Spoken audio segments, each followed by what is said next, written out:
So I just want to thank Lori again for everything, for setting things up tonight. Appreciate it. I'll put it on the record. I think it's very important. And we're sponsoring tonight. Lori and I sponsoring the Shir in memory of my Babi, Chava Bracha Bat Ben Sion Halevi, and Shem Shavan Aliyah. And also in honor of Chayalei Tzahal, I'll actually hand out these sheets, and we'll talk a little bit. We'll learn. The topic is where Maccabees light Hanukkah candles this year, and I think it's not much of a leap to connect our moment with the reality of the story of Chanuka. It's been pointed out. I've pointed out many times. I've seen it in many Sfarim, that unlike other exiles that the Jewish people suffered, the exile under Greece happened at home, babayit.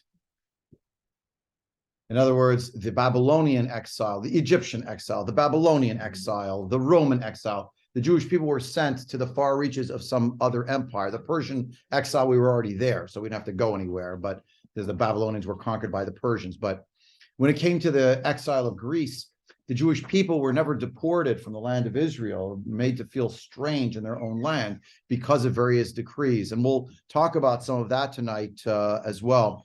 It's interesting that there's a tension until today between those who want to explain Hanukkah exclusively in military terms and those who want to explain Hanukkah exclusively in spiritual terms.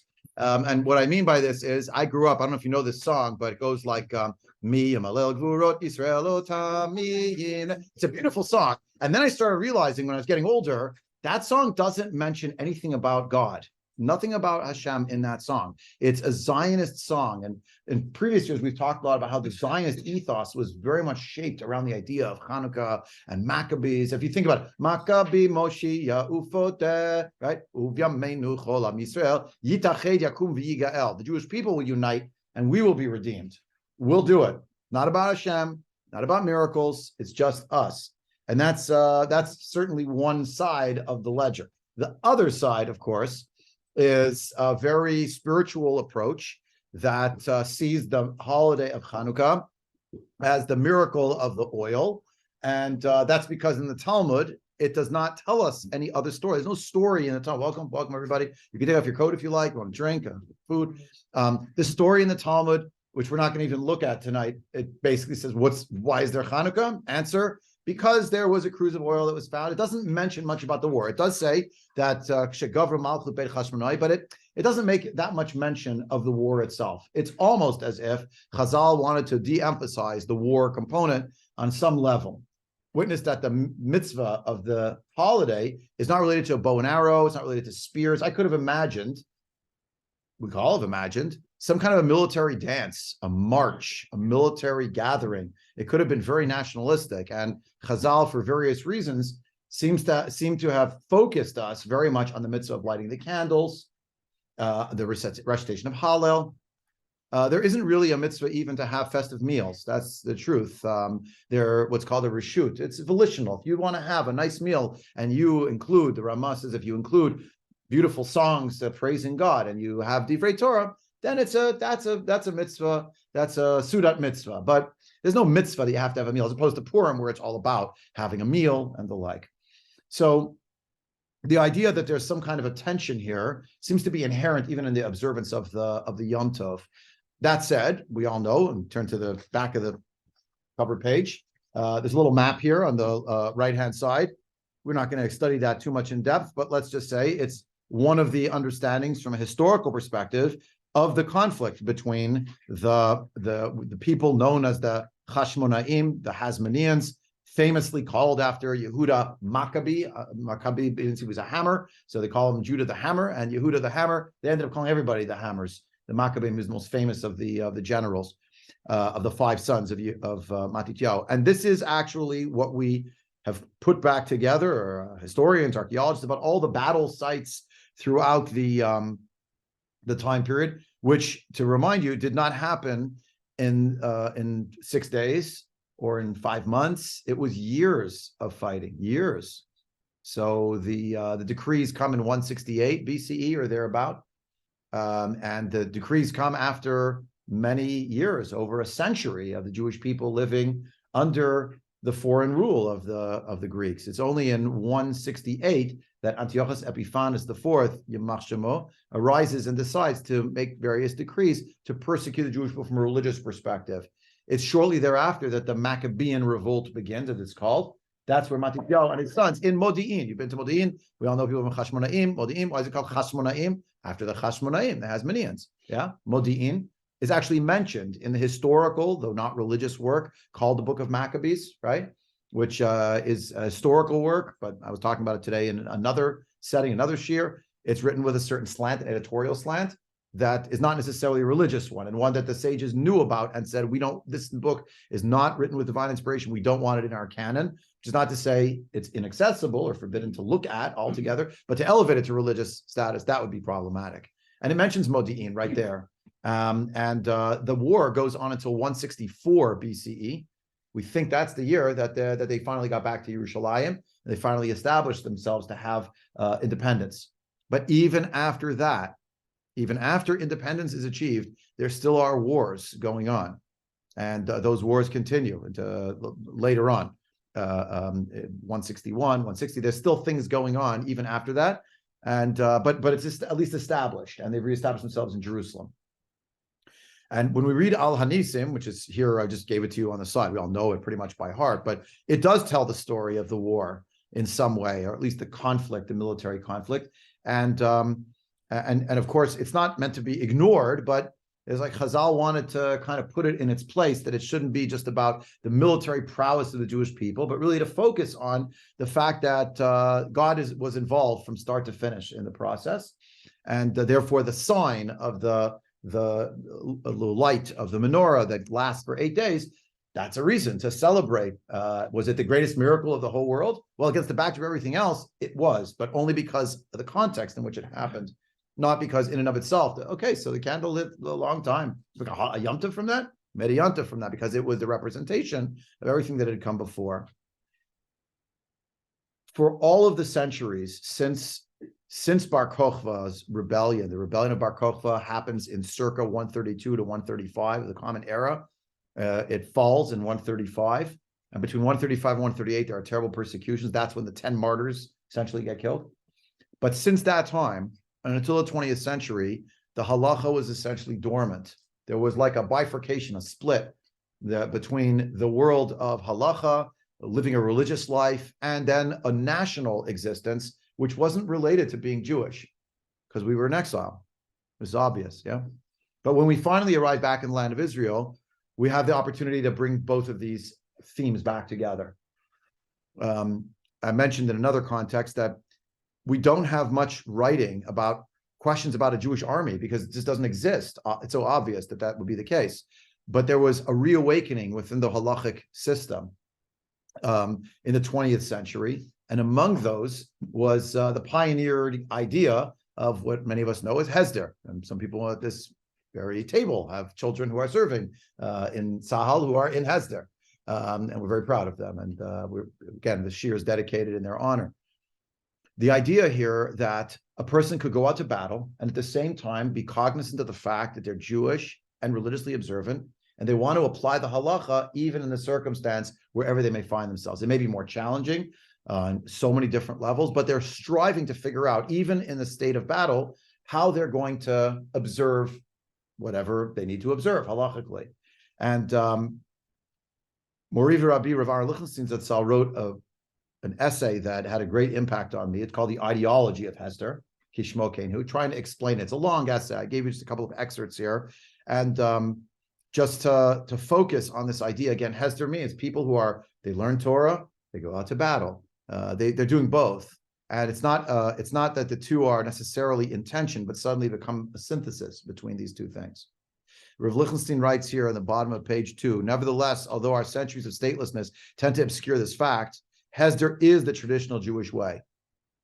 What were the milieu of Moshe Rabbeinu, of Yehoshua, of David, of Rabbi Akiva, as Chazal conceived and described them, but Yeshivot Hesder? The mode of integrating military service with the study of Torah may very well have differed from our own. Chazal described Yehoshua as being reproached for having omitted a single evening of communal Talmud Torah in his camp. And as an army, we are unfortunately quite far from this standard. Nevertheless, the principle is very much the same. I mentioned this on the OU Tehillim call today about that Gemara Masachet Megillah, where the angel comes to rebuke Yoshua bin Nun. And why is he rebuking him? Obviously, during the day, he has to fight the war. The angel didn't tell him, what are you bothering fighting a war? You should sit in the base medrash and learn another Tosfos, and it'll be okay. God will make miracles. Everything will happen. It's not what the angel said. The angel said, at night, when you're not fighting, how come now you're not studying? In other words, with your volitional time, you should ensure that the religious side of things is being advanced. And that's very much the idea of the ideology of Hester. So if you turn to the other side over here, page 3, Rav Lichtenstein explains, indeed, in the Ramban's view, the Ramban, Rabbi Moshe ben Nachman, as is well known, he made Aliyah by himself in the 1200s, and we know that in 1267 he got to Yerushalayim, and very famously he couldn't find a minyan in Yerushalayim. He writes this to his son, who was in Europe still, in Spain, and the Rav Lichtenstein writes the following: indeed, in the Ramban's view, the institution, meaning of Hesder, of war, of army, and also being engaged in learning, can be traced back to our very fountainhead. Explaining why Avimelech was so anxious to conclude a treaty with Yitzchak, that's in Parshat Toldot, he conjectures that it may have been due to the fact that Avraham was very great and mighty, as he was very great and mighty, as he had in his house 300 sword-wielding men and many allies. And he himself was a lion-hearted soldier, and he pursued and vanquished 4 very powerful kings. And when his success became evident as being divinely ordained, the Philistine king feared him, lest he conquer his kingdom. And the sons emulated the fathers, as Yitzchak was great like his father. And the king feared lest he fight him, because he had banished him from his land. We don't usually think of Yitzchak Avinu that way, right? When people think about Yitzchak, what do you think about? Well, Akedah. Everything flows from there. After the Akedah, he couldn't see, he didn't do anything. Remember? Very passive. But the Ramban's view of Yitzchak Avinu is that hinted at in the stories. Why does Avimelech come essentially hat in hand, with the sword turned backwards, if you will, saying, we want to make peace with you? He's afraid because he knows that Yitzchak follows in the footsteps of his father. The Ramban writes this, a Rishon, in the 13th century, because his father was a warrior. Right? How many times did you hear the Dvar Torah? I'm sure you heard it many times. And even though the Torah says that Avram Avinu had 318 soldiers with him, really it was just Eliezer, because the Gematria 318 is Eliezer, which is a beautiful idea. And very likely Eliezer was there as well. But you always have to wonder, so why didn't the Torah just say, and he took one man with him? Wouldn't that have been better from a greatness of miracle perspective? Unless on the level of Pshat, he had 318 people with him. That's what he had. And what did he call them? Eliezer.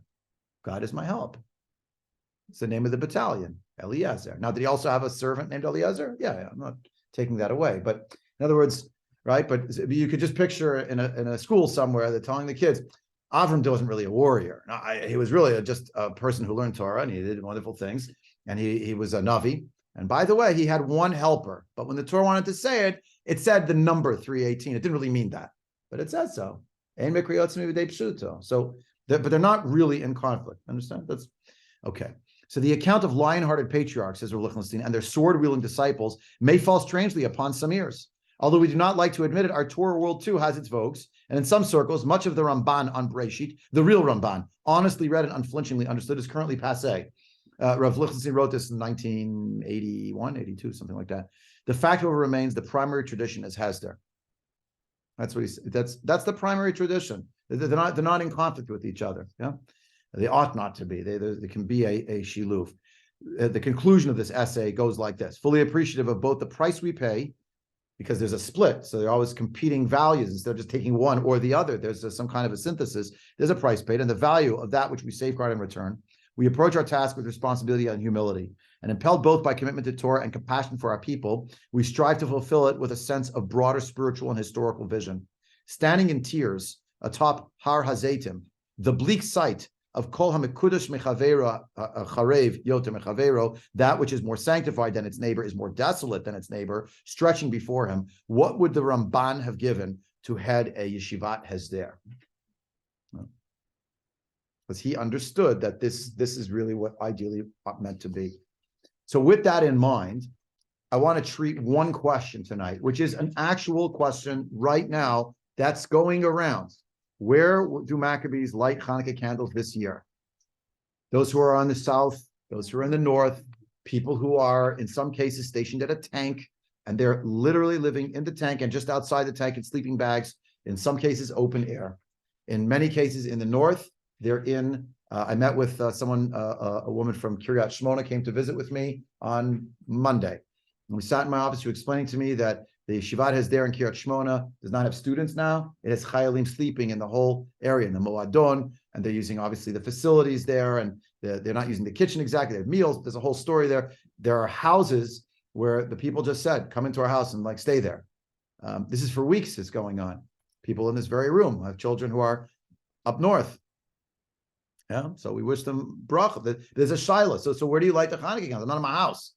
In some cases, there's no house. You're on a military base. People on the south. When I saw the Chayalim in Kibbutz Re'im, so they're stationed wherever they're stationed. They have like a little military encampment. So where do you light the Hanukkah candles? Like, where's your house? So you might think, well, that's kind of a little detail when you're fighting a war against horrific murderers. But at the same time, that's the whole point, is that even in this circumstance that is extremely challenging militarily, to be able to still say, okay, what's the halacha here? What's the approach? How do I understand my responsibility? And to that end, I wanted to treat this question and to understand some of the facets that go into the discussion by looking at some of the pieces in Chazal, in the halacha. We won't have time to see the whole analysis. Rav Lichtenstein actually in another sefer called Minchat Aviv, which is a book of filled with his essays. There's actually, this question is in here that he had answered. And when I opened up my copy, it reminds me that I got a gift from Rabbi Ephraim Rimmel when he left town, when he and Sipia Shalom, when they left Chicago, town was Tafshin Ayin Dalet. He wrote me a beautiful card. And whenever I open the sefer, I always think of him, of them. So okay. Anyway, so it's in here, right? So that's treating the question in here. This book was written by Rav Yosef Tzvi Rimon. You see the size of it. Everyone knows why it's this size. There are 2 volumes of it, and they're this size for a good reason, because it goes in the cargo pants.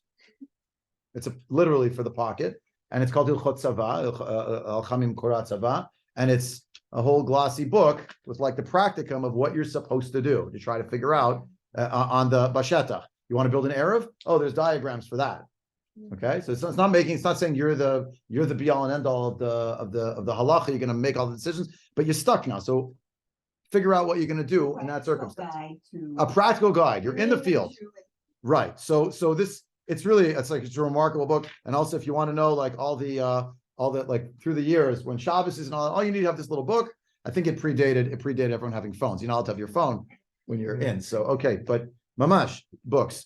Then today, I already prepared the shiur. It was already ready. So my friend says, "Oh, I'm sure you're going to need this." Here's the Chanuka special edition, just published by Rav Yosef Tzvi Rimon. Right here, it was published just now. It's just like still a PDF.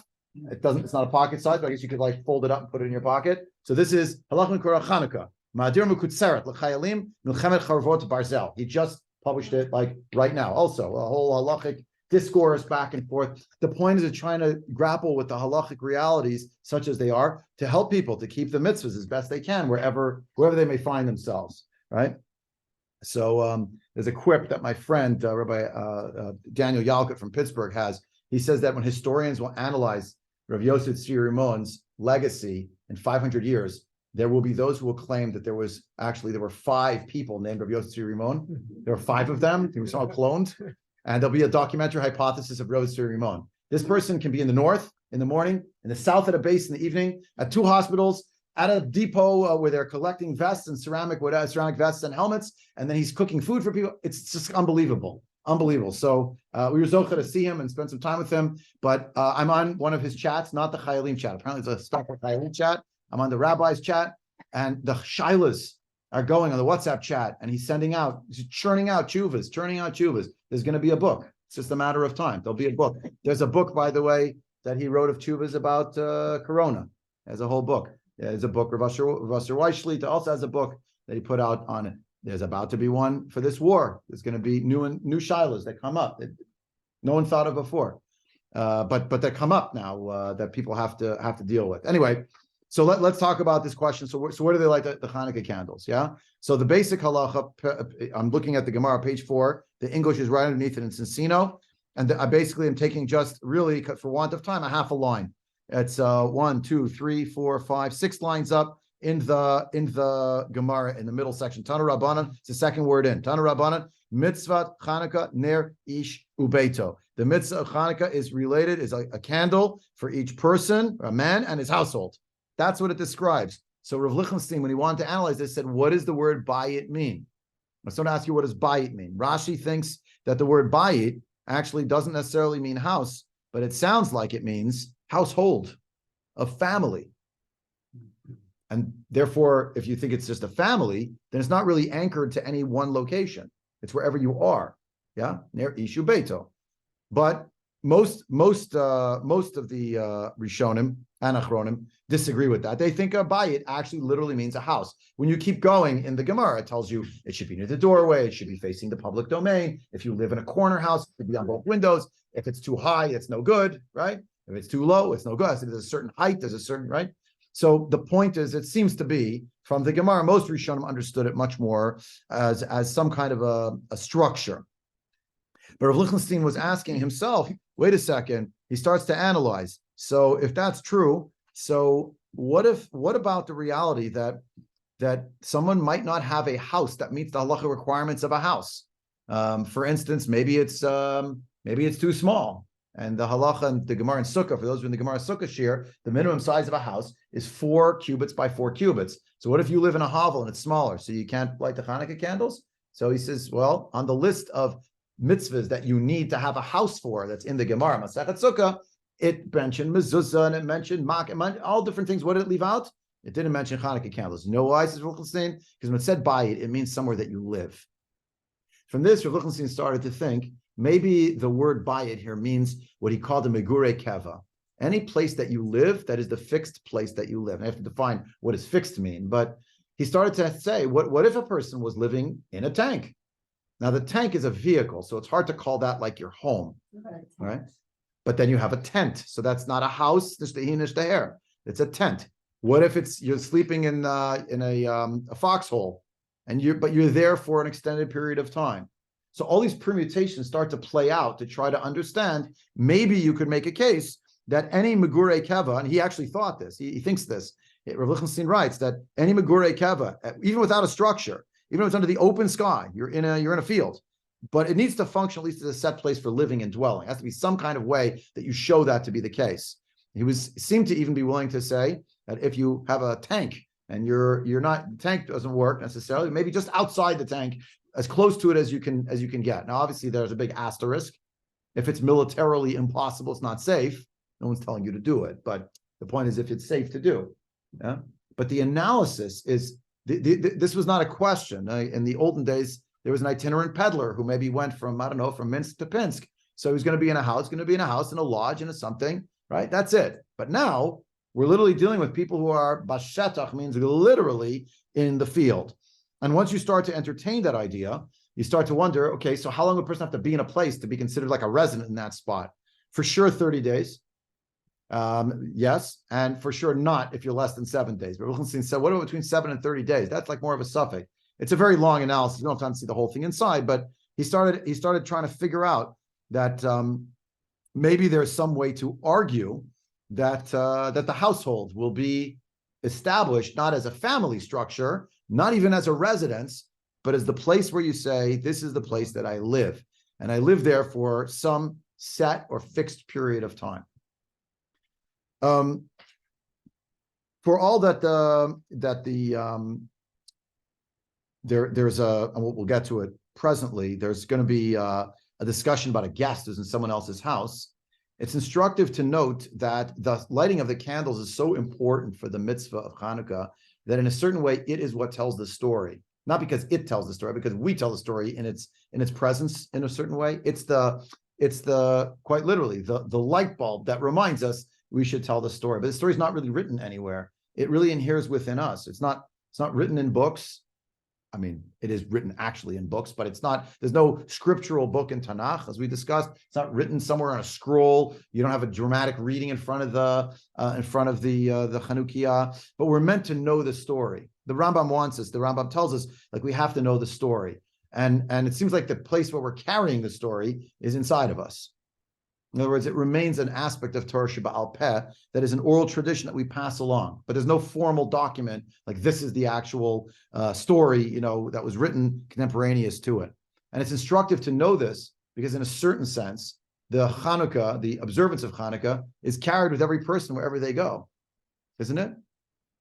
It's not about an object you need to carry in order to have it. There is an action. You're lighting something, but it's wordless.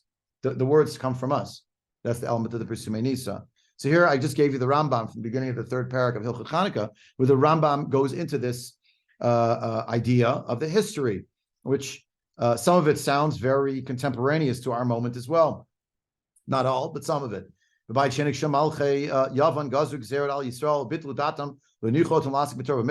various decrees against the Jews, and it mentions Upashtu Yadam b'mamon v'mnotehem v'nichnasu laheichel parts of pratzot v'timum like taharot.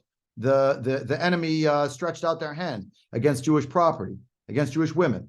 They violated various things in the sanctuary. They defiled it. There was a great pain that suffering, torment that came to Jewish people on account of them.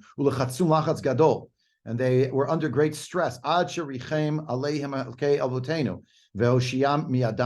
והצילם וגברו בני חשמונאי הכהנים הגדולים והרגום והושיעו ישראל מידם והעמידו מלך מן הכהן וחזרו מלכות לישראל יתר על 200 שנה עד החורבן השני. Just in this sentence here, there were enemies. They had great strain that they placed the Jewish people under until God had mercy upon us and God saved us from their hand. And that was accomplished through the house of the Chashmonaim. There's two words here. There's God v'hoshiam, God saved them. And then further along, it's the Bnei Chashmonai, the Maccabees, you could call them, the Hasmoneans, Hoshiu Yisrael Mi'adam. They were the saviors.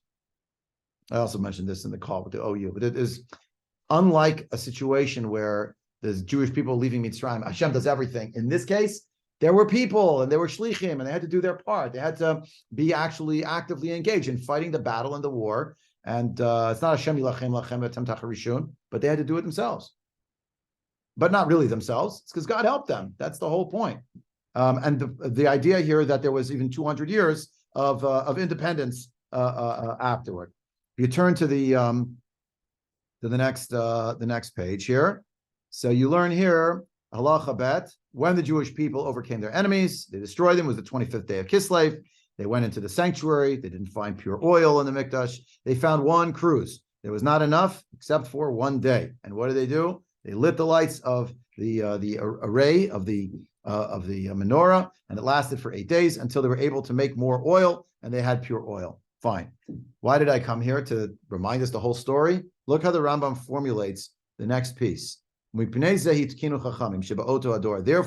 the sages, on account of this, enacted in that generation already, days of joy, days of reciting Hallel, umadlikin bahen hanerot ba'erev al pitre habatim b'chol laila v'laila mishmar halelot laharot u'legalat hanes. The point was specifically to light the lights on the door at the doorways, meaning of their homes, each and every night. And it starts to beg the question: what if you're not really in your house?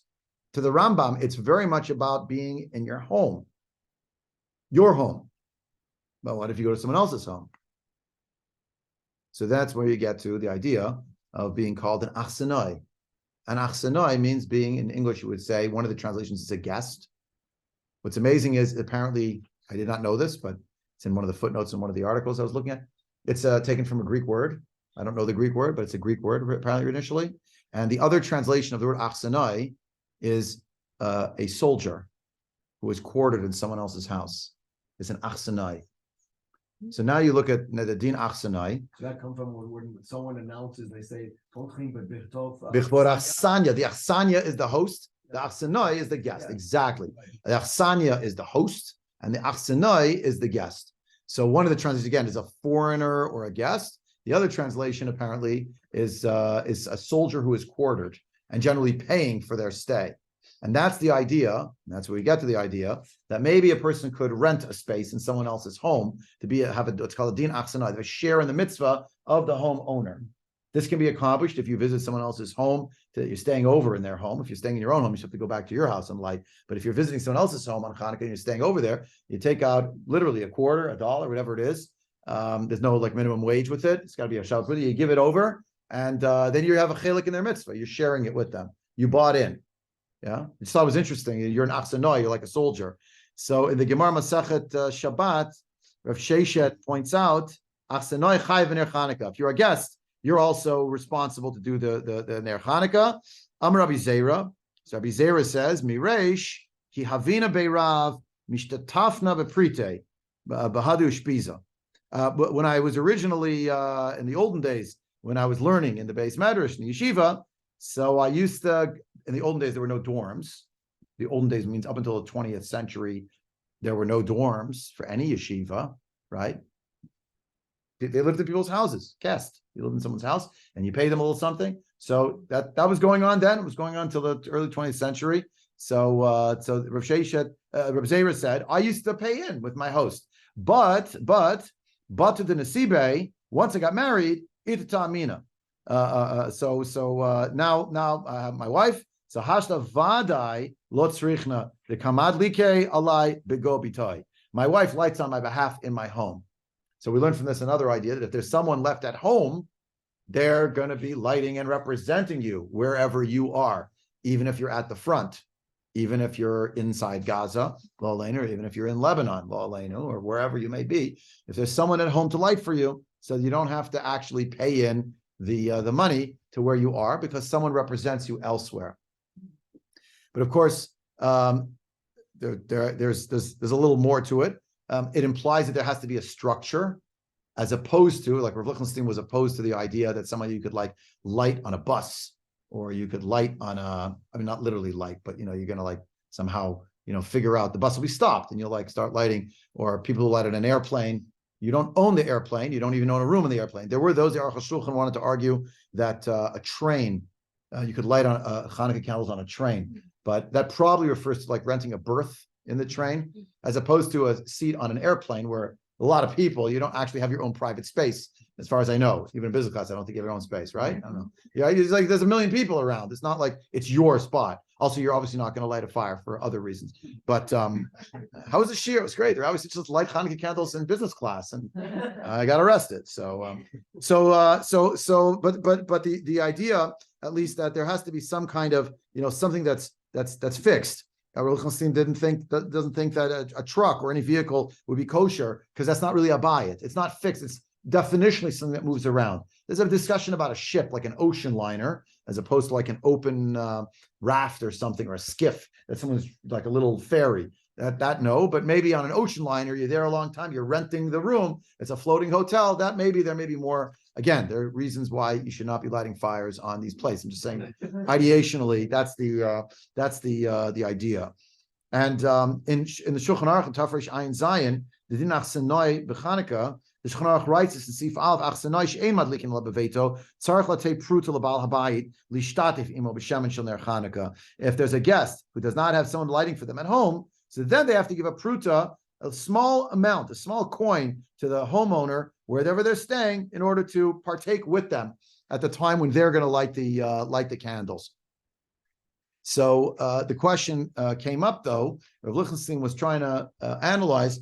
He said, is that really always true? In other words, after a certain amount of time that a person has arrived in a new place, they actually become a resident in that place. He had various proofs, which we won't go into now. He based on the Gemaras and Baba Bach and different places, he's after 30 days in a place, you can't still argue you're connected back to the house that you came from for the purpose of this mitzvah. You have to say, I live in a new place, and I have to take care that I'm lighting in this spot. I can't keep claiming a residency elsewhere. You'll tell me, but there's family members at home. Okay, there were those, I'm sure, disagreed with Lichtenstein. That was his view. But he had another question. He wanted to know, people are the soldiers at the base, and his family's back at home, and they are lighting for him. But he says, but I want to light Hanukkah candles where I am. But someone's lighting for him already. So could he light also?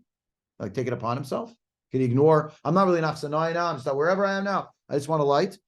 And the Truman Hadeshen was asked this question. Truman Hadeshen, we saw Isser line, 14th century, he's asked this Shaila, and he actually said that he thought it was permissible. He said, why? for Ashkenazim, we have a halacha that says that a mahajim and mahajim means everybody's going to light their own Chanukiah, pretty much, in the household. So if two people standing next to each other could light their own Chanukiyot, then now they're separated by a few kilometers or miles. Fine. So why can't they? So you're going to tell me that they have in mind back at the ranch, they have this person in mind? Fine. So he'll say, I don't want to be Yotzei, or he won't even think about it. He'll just go ahead and light it on its own. The Maharil wrote this also. He said the Maharil thought he had to have it in mind. The Termination thought he didn't have to have it in mind. The Maharshal disagreed. The Maharshal thought the opposite, the exact opposite to this. He thought if the person knows that his spouse or is lighting from, there's a shliach lighting from somewhere else, then he can't light. It's like bracha levatala. But that's actually not the halacha. Sorry, I made you turn the page too fast. Page 5 at the bottom. I'm sorry. Second line up from the bottom. Afa pi shemadlikin alav b'tok beito ibu makom she'ein bo Yisrael madlik bebrachot.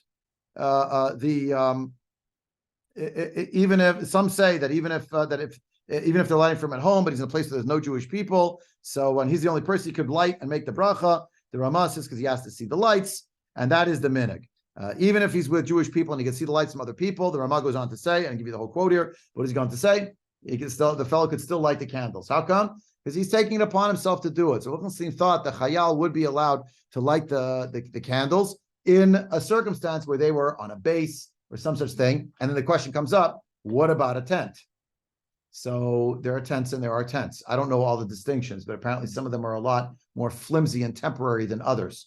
So these are the kinds of shilas people are asking Rav Yosef Tzvi Rimon. They were bringing him these shilas. When he was asked the question, it's like right here, he asked like, what is a bayit? So hadlaka erev petach shel tank. So he's like, this is just written now. This is the last few weeks. He just wrote this.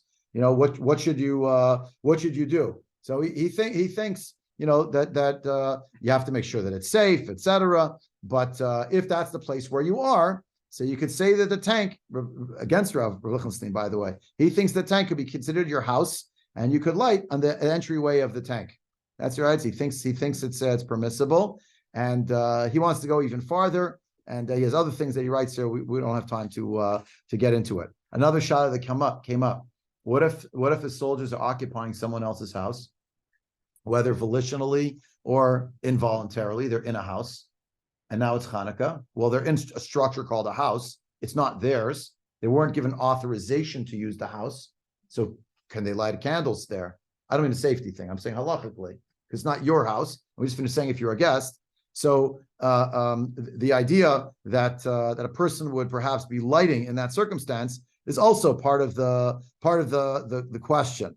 Yeah, it's hard to call it your bayit if it's a very intermittent visit. You just show up there and we're in instruction now. Let's light candles fast. Rav Ribon says, based on Rav Shlomo Zalman Auerbach, he thinks if you sleep in that house even one night, if there's no homeowner, there's no one there, the assumption is that would be okay with you lighting the Hanukkah candles, and therefore you could with the bracha, and it would be all right, which is fascinating. But you know that's the idea. And this discussion, again, there's a lot to say on it from a halachic vantage point. The hour is late, so I don't want to belabor it too much. But there's a big discussion about, okay, so where's my house now? And Rav Lichtenstein was asked the question, what about if you there's a shul on the base? So could you light candles there? Yeah, you could light candles there. What if there's no shul on the base? There's no tent for the Beit Knesset. So you want to go into the Chadar Ochel and you want to light candles there. So is that permissible? So on one level, you say, well, of course it's permissible. Wait a second, but nobody lives there. So can you make a bracha on that?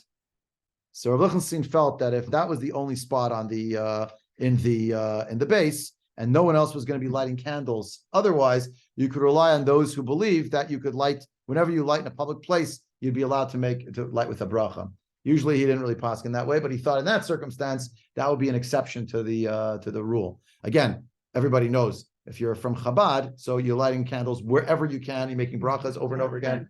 And so who cares? It's good. It's not who cares. They have their own halachic understandings based on the Shelo Tshuvat Az Nidbaru and obviously the Chabad, the Lubavitch rabbis through the ages. But it's a different view. It's based on the Admor Zaken. Most poskim are a little more gun shy about making a bracha, just lighting it in a public place. But there may be a value in just having it lit, just because it's there. The Presuming Nisa factor again, because you're always wrestling with: is it a bayit? Is it not a bayit? Is it a bayit? Yeah. So back and forth it goes.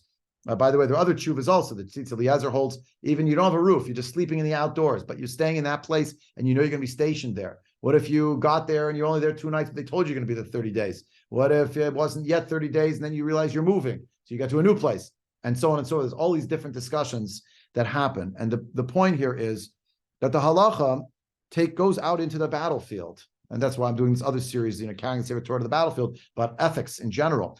But this would seem to be, it's not just like a narrow question. It's also like, what's my religious life when I go into the battlefield? And I'm very fond of reminding myself, and remind others too, that in Chutz La'aretz, we light the candles inside the house, at the edge of the doorway maybe, but usually indoors. But in Eretz Yisrael, pretty much everybody lights outdoors. Why? Because they're also at the Petach HaBayit. Where's the Petach HaBayit? Wherever you are in Eretz Yisrael, that's the Petach HaBayit, right? It's the gateway, the connection to Hashem, and etc. That's the location. You go to that place and you light candles. And I think it's a very beautiful reality of the moment that we're in. And to think that when the house of Hashmonai was fighting its battles, no one was lighting Hanukkah candles because it hadn't happened yet, obviously. We know that the soldiers of Bar Kochva, we know they were asking for Dalet Minim, for Sukkot.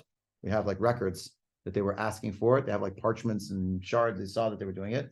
We don't know if they lit Hanukkah candles or not. We know in the Second Temple period, for good reason, the menorah was a great symbol on coinage, etc. And we know that now the modern Maccabees are dealing with these questions, where to light the Hanukkah candles. The very fact they're entertaining the question in it's decades. Obviously, this question's been coming up, but these were not shilas 150 years ago. Maybe some guy in the Russian army wanted to know what's he going to do, if he's serving another army. This is Babayit, and Babayit we have these questions: how far does it extend, and what will we do? I want to close this with this Gemara. It's a Gemara Masechet Sanhedrin. And the Gemara mentions a place, and it says essentially, the Gemara here at the back page, 1, 2, 3, 4, 5, 6 lines up from the bottom of the Gemara here also. It's bottoms of the Gemaras here. 6 lines up from the Gemara. It says at the end of the line, Tana Rabbanan, Tzedek, Tzedek Tirdof, justice, justice you shall pursue, which the Gemara all understands here as meaning, Haloch achar beitin yafeh. Go after, pursue justice means go to a place where there's a good court, a good beitin. That's the place you should go to. You should find that place. Achar Rabbi Eliezer Lulud, same place as today. Achar Rabbi Yochanan ben Zakkai Livror Chayil. Go after Rabbi Yochanan ben Zakkai, a place called Vror Chayil. We always think of Rabbi Yochanan ben Zakkai as associated with what town? With Yavne. But he was also associated, apparently, at a beitin in a place called Bror Chayil. Then the Gemara digresses to tell us something about Bror Chayil. Oh, I'm sorry. Where's Bror Chayil? Look on a map on the bottom here. Bror Chayil, in this little inset map, is on the right-hand side. Follow your eye from the top right-hand corner. You'll see it right there. You see Bror Chayil? Okay, so that's the same place. It's right near Highway 232. That's Bror Chayil. So you know where it is. You understand what's going on in this map if you just look at a few of the place names, yeah? See where it is? Rabbi Yochanan ben Zakkai had an area in Shar HaNegev. He had a Bezdin. And people were told you should go live there. It's a good place to be. Now we'll go back into Gemara, 3 lines up from the bottom. Tana, we learned. Kol Rechaim beBurni, if you heard the sound of the millstones in a place called Burni, Shavua Haben, Shavua Haben. It was equivalent to the announcement that it was about to be a bris. Or Haner, Bibror Chayil, if there was a light being lit in Bror Chayil, Mishta Sham, Mishta Sham. It means that there was going to be a feast at that place, some kind of a feast.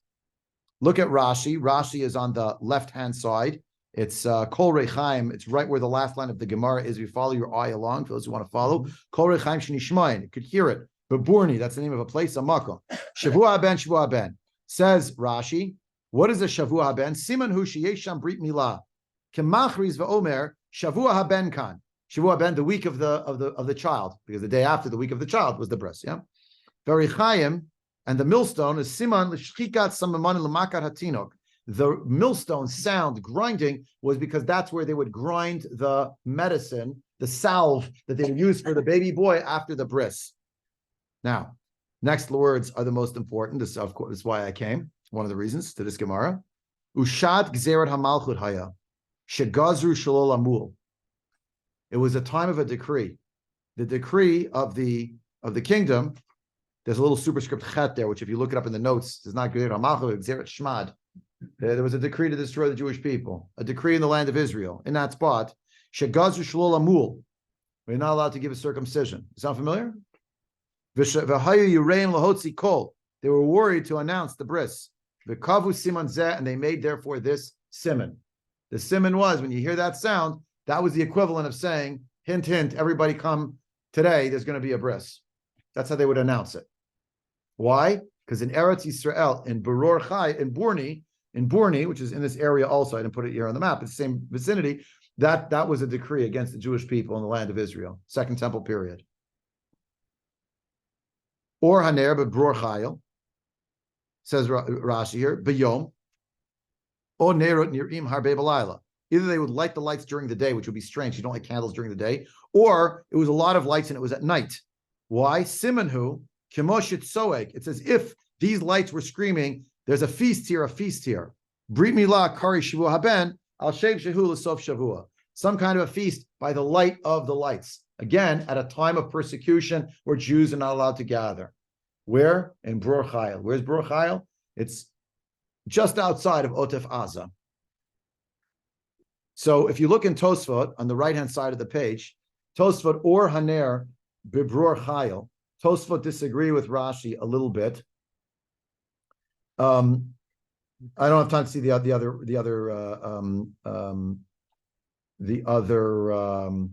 Tosfot yet, but just or Haner Bibror Chayil writes Tosfot Mikan Nagul Hadlik Ner B'Mila.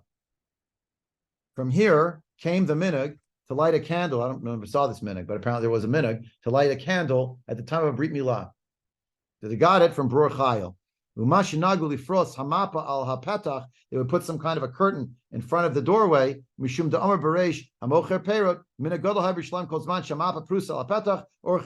would put some kind of a kerchief outside to tell people to come in. Based on the Maharshah's understanding of this Tosfot, it means that whenever there was a Brit Milah, they would light a candle. When? During a time of persecution, they weren't allowed to have what? Brit Milah. Mm-hmm. What was one of the decrees of the Greeks? Brit Milah. How do we celebrate Chanuka? Everybody go to the house and light a candle for Haner. And it turns out, though, unfortunately, in the Second Temple period, actually after the destruction, in the era after the Churban Habayit, there were more decrees against the Jewish people in the land of Israel. And the most they could do to assert themselves was what? Furtively make an announcement. There's a Sheva Brachas over here. A little announcement. There's going to be a bris. We couldn't even announce it in Eretz Yisrael. But there was a recollection that we light lights to affirm that we still, we keep the traditions and, yeah. But look what we're up to today. In the 5th day of May, 1948, Kibbutz Bror Chayil was established as part of what's called Mivtza Avraham. And the goal of establishing Bror Chayil was to open up the Negev to the center of the Yishuv, to open up the Negev. That's why it was a very strategic location. It was one of many different areas that were established, but that one was the linchpin on the road from north to south. It was the bridge between the areas where the Yishuv was and where they knew they had to expand as best they could to this area. And of course, you know the names that are either in the news or what have you, Zikim and Yad Mordechai, Nativ HaAsara. I met the survivors from Nativ HaAsara. If you look down just past on the road 232, there's Sderot, right? Kfar Aza is down there. Nachal Oz, near Oz, you can't see here, but it's there. Saad is in the bottom of the list here. This is all the same area. But when you look in the stories in the Gemara, what do you find? That the people could keep the religious side, but they weren't able to assert themselves militarily. They didn't have that capacity. And today, right now, the modern Maccabees are, Baruch Hashem, able to do something, Bezrat Hashem, in exactly those places. And to the question of, where do they light the Chanukah candles, it's a halachic question. But on the hashkafic side of the equation, on the worldview side, they're lighting lights all over the place. In every Jew's heart around the world, the awakening that we see, the people who are very far away, who took things on now. I've heard so many stories. I think everybody here has heard of these stories because they all go around the internet. But amazing, amazing stories. I met people who told me that they were with the people. I didn't meet those people, but they said we were with people on another base. This is soldiers told me And these guys they never put on tefillin since the bar mitzvah. They said from now on, I made a neder. I'm doing it. People, there's that one that was going around about this high-ranking official. I don't know what rank he has, but apparently some high-ranking official who described he was in an impossible situation inside Be'eri, and they decided it's over, totally secular. And the guy sitting next to him, who he said the two of us generally stay up to 4 a.m. partying, and he got up that day 6:30 after he slept 2.5 hours, and they ran down there. The guy turned to him and he said, "If we get out of this, I'm gonna keep Shabbos the rest of my life." And after he said it, suddenly the bullets are moving away. And the guy said, "I'm in the army 30-something years. That wasn't supposed to happen." He said, "So now the guy kept Shabbos already 3 weeks." I'm thinking, that's a chazaka. Who knows where this goes? Who knows where this goes? Where do the Maccabees light the Chanuka candles this year? For every Jew, they're lighting candles. I'm not speaking halachically over here. Halachically, there's a question: where do they light? And the halachic, and that's bounded and it's guided. But look at what's going on. It's a very hard time now. It's an excruciating, challenging time. But at the same time, what an unbelievable moment we live in. What a great zchut we have to be Jews now. And for all that we are embattled, we know, as I said from the beginning of this thing, we've been here before. We've been here before. We've been in Galut in our land before. We're not in Galut now in our land. There's an army, Baruch Hashem, and part of that army is people from our own community. We have a lot of tefillah we have to do. The tefillah should not just be the tefillah of petition and begging Hashem. It has to be that at the first and the foremost. But it also has to be a real sense of halav hodah, of praise and thanksgiving to Hashem that we live at the moment that we do, where our tefillot are jumping off the page and where the lighting of our kindling of lights here, I know is giving chizuk to people in Eretz Yisrael. And I know that we're getting chizuk from them as we're hearing reports and connection. Let's use this opportunity now of this period of time to really nurture for ourselves a greater and greater light that will carry with us, God willing, in the Chag HaNitzachon. We'll hear Besorot Tovot, Yeshuot V'Nechamot very, very soon. Okay, Ad Kan, that's all we have time for tonight. Thanks everybody for coming. And okay, you're welcome, and we'll